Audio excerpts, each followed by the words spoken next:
సూర్యాపేట జిల్లా దూరాస్పల్లి పెద్దగట్టు జాతరలో లింగమంతుల స్వామివారిని దర్శించుకున్నారు మంత్రి ఉత్తమ్ కుమార్ రెడ్డి. రాష్ట్రం రైతులు సుభిక్షంగా ఉండాలని స్వామివారిని మొక్కుకున్నానని తెలిపారు. జాతరకు 5 కోట్లతో ప్రభుత్వం అన్ని ఏర్పాట్లు చేసిందంటున్న మంత్రి ఉత్తమ్ కుమార్ తో శేఖర్ ఫేస్ టు ఫేస్. వైభవంగా గొల్లగట్టు జాతర ప్రారంభమైంది. మంత్రి ఉత్తమ్ కుమార్ రెడ్డి స్వామివారిని ప్రత్యేక దర్శనం చేసుకున్నాడు. ధోని కొడుతూ యాదవులలో ఉత్సాహాన్ని నింపుతున్నాడు. ఓలింగా నామస్మరణతో పెద్ద ఎత్తున యాదవులంతా కూడా ఇక్కడ స్వామివారి దర్శనం చేసుకున్నారు. సార్ మాట్లాడదాం. సార్ ఏం మొక్కారు దేవుణ్ణి? తెలంగాణ రాష్ట్రంలో యాదవులకు సంబంధించిన అతిపెద్ద దేవాలయ ఉత్సవం, అతిపెద్ద జాతర.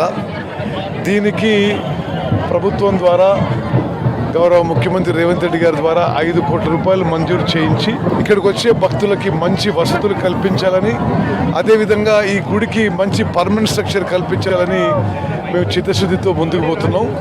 ఇక్కడికి ఈ 4 రోజుల్లో 35-40 లక్షల మంది భక్తులు రాబోతున్నారు. వాళ్ళందరూ కూడా మంచి వసతులు ఉండాలి, సంతృప్తిగా వెనక్కి పోవాలని చూస్తున్నాం. మరి తెలంగాణ రాష్ట్రంలో ప్రజలందరికీ, రైతులందరికీ మేలు చేయాలని చెప్పి భగవంతుని ప్రార్థించడం జరిగింది. దాదాపు నెల రోజుల నుంచి రివ్యూ నిర్వహిస్తున్నారు, ఎప్పటికప్పుడు మానిటరింగ్ చేస్తున్నారు.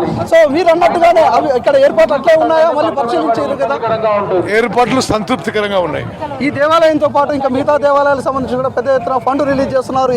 ఈసారి ఉత్సవాలకు సంబంధించి కూడా మీరు ప్రజలకు ఏం కావాలో సౌకర్యాలు కల్పిస్తున్నారు. సో ఇక్కడ పర్మనెంట్ స్ట్రక్చర్ వేస్తారా, లేకపోతే తాత్కాలిక ఏర్పాట్లకు సంబంధించి ఉన్నాయా? ఇప్పుడు బ్రదర్, ఈ జాతరకి దేవాలయానికి ముఖ్యమంత్రి గారు 5 కోట్ల రూపాయలు మంజూరు చేయడం జరిగింది. ఈ జాతర ఏర్పాట్లు ఉపయోగిస్తూ అదేవిధంగా కొంత పర్మనెంట్ స్ట్రక్చర్స్ కూడా నిర్మించబోతున్నాం. మీ సొంత ప్రాంతం ఇది, ఈ దేవుడిని ఎప్పుడు కొలుస్తూ ఉంటారు. అలాంటిది మరి ఈసారి ప్రత్యేకంగా మీరేం కోరుకున్నారు? సరే, వ్యక్తిగతంగా కోరుకునేది ఏం లేదు.